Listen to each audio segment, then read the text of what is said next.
Sporting negative pussycat today, sleeping in, rascal. He's got his own schedule. Cat free will, I guess you might say. Anyway, I've enjoyed the topic of our little talks this week. God's will. It's something that I know for myself I can always expand upon and seek more understanding and knowledge around it, and that simply by seeking that knowledge, that in and of itself, seeking that knowledge for knowledge's sake itself is an incredibly valuable thing for my well-being, and I suspect for yours as well, to examine this most vital of all topics. And I'd like to conclude this week's talking about it, because we could talk about it every day for the rest of our lives, always in some fresh, new, enlivening way. But I guess let me cut to the chase and then I'll cycle back around to it. But I'm going to say the only true freedom is to do God's will. That is a radical sentence. The only true freedom is to do God's will, because I don't know about you guys, but my initial reaction to ever even hearing about something called God's will, or doing something, anything other than whatever I want to do, seemed like the most narrowing, limiting, restricting, absurd governor on my life that there could ever be. And as a child growing up, we love our freedom, don't we? And yet, I believe if you're a parent, and I think all of you are, I'm not, but I've been a kid and I've had parents, so I can relate to this topic. But if you give free will to 6 and 7-year-olds, all they're going to do is they would order pizza and soda and potato chips every single day. They would stay up all night. They would watch God Only Knows, and they would engage in mayhem beyond all comprehension in the pursuit of what they would call their free will. And yet it would lead to consequences. So it seems to me like good parents, they somehow create the most intelligent bumpers between pure freedom and regimen and discipline to do the right thing. A parent that's too strict and gives their child no play, no wherewithal at all, we know what kind of child comes from that. And then we know what the spoilt child is, the one who is given free will to always get whatever they want, and the parent hovers around like a helicopter and meets the child's every need. And we know that's going to lead to a dysfunctional child. And yet, in the mentality of the child, the young mentality, it's like, well, this is my freedom, and this is how I get my needs met, and this is the only way life is interesting. And that's one way to live life.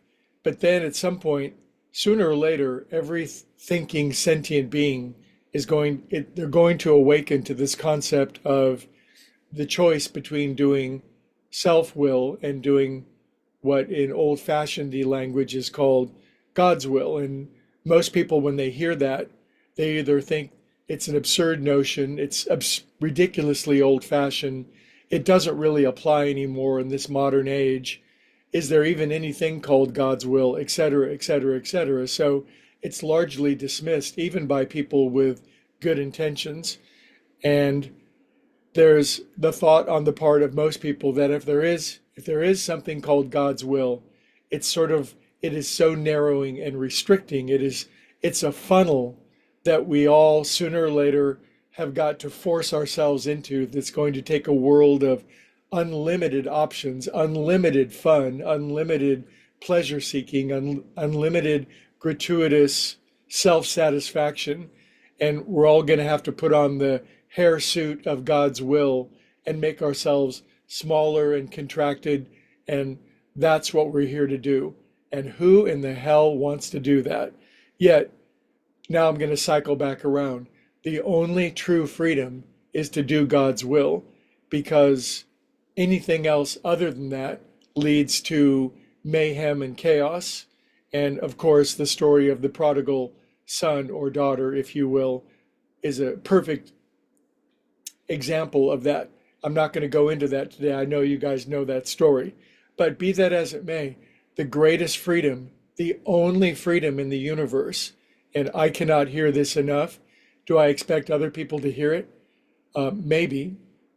But the only true freedom is to do God's will. Well, what does that mean? The freedom to be who I am, not the freedom to be somebody who I'm not the freedom to wander down endless highways of fruitless, personal, selfish, small-minded endeavors, the freedom to be my authentic, true, genuine, God-created self. That's not a funnel. That's not a narrowing of options and choices and experience. It's the most radical opening into truth and self-expression and harmony, and truly the realization of what a great author calls true place. All of us in potential have our true place, the place where all of our gifts, talents, and abilities given to us by a creator to live in full expression. True places where that is lived to the full. And we're never happy unless we are pursuing and living that way. And if we don't, we live in something called false place, and it's always a pinch. But if we're always seeking to do and to live God's will, we will always live more and more in true place. And it's not a physical place, it's an endless, expanding, ever increasing, ever broadening and widening living of life. The only true freedom is to be who we are. And I remember when I read one author who made that very clear, one of the most brilliant authors that I'd ever read. But it's a radical realization when a soul realizes. St. Augustine said, our souls are restless until we rest in thee. And so it was quite an awakening for me, and it still is every day when I realize the pursuit, the singular, putting God's will first, is not a narrowing, it's not a burden, it's not onerous, it's not limiting. It is the actual living and accessing and the vital expression of the highest aspect of myself. And it's the very same for you. All of us can live in God's will, and it doesn't make us automatons and robots. And we don't live in a utilitarian East German restricted life. We live in the most open, broad, and loving example of ourselves to do God's will. The only true freedom is to do God's will. And sooner or later, we'll do it. And if we don't, we will wander through the labyrinths of time until enough consequence brings us back around that we are made to be who we are. Wow. Okay, you guys, have a great day, and I look forward to hearing what you have to say about this tomorrow. Thanks for listening.